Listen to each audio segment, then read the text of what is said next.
लालू यादव के साले और तेजस्वी यादव के मामा साधु यादव ने मोहम्मद शहाबुद्दीन को लेके एक बार फिर कुछ ऐसा बोला है जिसको लेके बिहार के सियासत में इस बात की चर्चा शुरू हो गई है। उन्होंने साफ तौर पे ये कह दिया कि जो पार्टी बदनाम हुई है इसके पीछे का कारण जो है वो कोई और नहीं बल्कि मोहम्मद शहाबुद्दीन और उनके काम है। हालांकि अगर आप इस बात को थोड़ा ऐसे समझें तो एक दौर था जब साधु यादव और मोहम्मद शहाबुद्दीन के बीच में अदावत चलती थी। अदावत इस बात का चलता था कि लालू यादव का सबसे प्रिय कौन और किसका ज्यादा आरजेडी में चलती चलेगा, और इस सब में जो है वो कहीं ना कहीं बाजी मार दिया करते थे मोहम्मद शहाबुद्दीन। लेकिन इस बात का गम अभी भी साधु यादव के को है और ये सब कुछ दिखाई दे रहा है। पूरी कहानी आपको बताऊंगा उस पॉडकास्ट में इन्होंने और क्या कुछ कहा।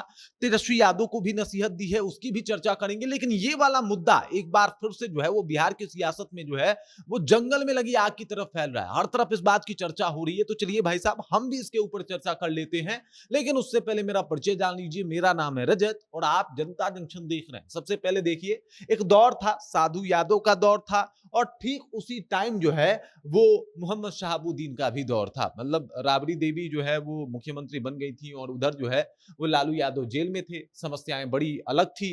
अब देखिए, पार्टी में जितने भी विधायक हैं उनको कंट्रोल करना, तमाम नेताओं को कंट्रोल करना जो है वो सब कुछ जो है वो मोहम्मद शहाबुद्दीन के हाथों में था। लेकिन किस तरीके से सरकार चलेगी, चूंकि राबड़ी देवी के बहुत करीबी थे, अब भाई ही हैं, तो ऐसे में ये सब कुछ साधु यादव डिसाइड करते थे और ये मतलब अंदर अंदर से सरकार को जो है वो कंट्रोल करने की कोशिश करते थे। तो ये सब कुछ चलता था और इसी बीच में जो है इन दोनों के बीच में अदावत भी देखने को मिलती थी। आपने देखा होगा एक जो है वो वेब सीरीज आया था और वेब सीरीज में भी कुछ ऐसा ही दिखाया गया है कि भाई साहब मतलब छपरा सिवान गोपालगंज में आरजेडी के टिकट पे कौन चुनाव लड़ेगा, ये सब कुछ जो है वो मोहम्मद शहाबुद्दीन डिसाइड किया करते थे। और साधु यादव अपना नाम सबसे पहले ऊपर लिख के जाते हैं कि भाई साहब लोकसभा का चुनाव तो हम ही लड़ेंगे, हमारे को लालू जी ने कहा है, ये देखिए मैसेज आया है, लेटर आया है। और ये सब कुछ देख के वहां पे जो शहाबुद्दीन के किरदार में दिखाए जाते हैं वहां पे एक्टर वो मुस्कुराने लगते हैं। और ये मतलब चीजें बताती है कि दोनों का जो तौर तरीका था सोचने का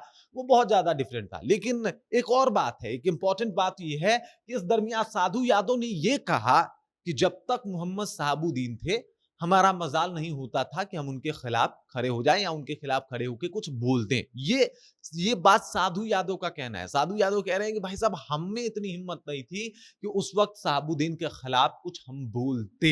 ये जो है वो माहौल था।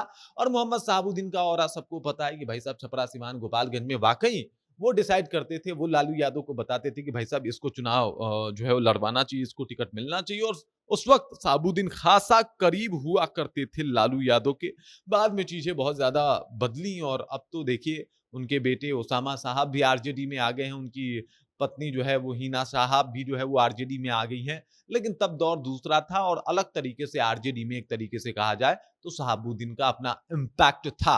और उसी इम्पैक्ट को लेके इन्होंने कहा कि भाई साहब ये जो आजकल यादवों की बात होती है, आरजेडी की बात होती है, तो आरजेडी की बदनामी इस वजह से हो गई क्योंकि शहाबुद्दीन हुआ करते थे। आरजेडी इतना बदनाम हो गया, यादव इतना बदनाम हो गए, ये सब कुछ शहाबुद्दीन की वजह से हुआ। पहली बात तो इसको थोड़ा सा फैक्ट के तौर पे देखा जाए और समझने की कोशिश किया जाए तो कई ऐसे मौके रहे जहां पे लालू यादव की सरकार को बचाने का काम जो है वो मोहम्मद शहाबुद्दीन ने किया। मतलब कई दफा कुछ विधायकों को मैनेज करना, किस तरीके से उनके ऊपर अपना जो है वो छाप छोड़ना है, किस तरीके से उनको जो है वो अपने अंडर प्रेशर रखना है और उनको टूटने से बचाना है, ये सब काम बखूबी शहाबुद्दीन देखा करते थे।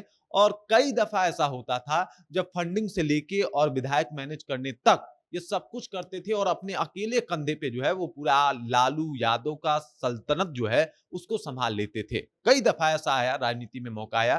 तो एक तरफ साधु यादव थे जो इस वजह से राजनीति में आए क्योंकि वो राबड़ी देवी के भाई थे और इसी वजह से जो है वो इनको मौका मिलता है सरकार को अच्छे तरीके से लीड करने का। मतलब एक दौर ये भी चला बिहार में जब जो मुख्यमंत्री की कुर्सी थी वो तो राबड़ी देवी के हाथों में थी, लेकिन अगर देखा जाए तो सब कुछ के ऊपर कमांड जो है वो साधु यादव का था। लेकिन उस दरमियान भी जो आपको बता दूं मोहम्मद शहाबुद्दीन और साधु यादव थे, ये दो मतलब एक नदी के दो किनारे होते ना जो कभी एक नहीं होते, साथ तो होते हैं लेकिन एक नहीं होते, तो ये दोनों ऐसे ही रहे।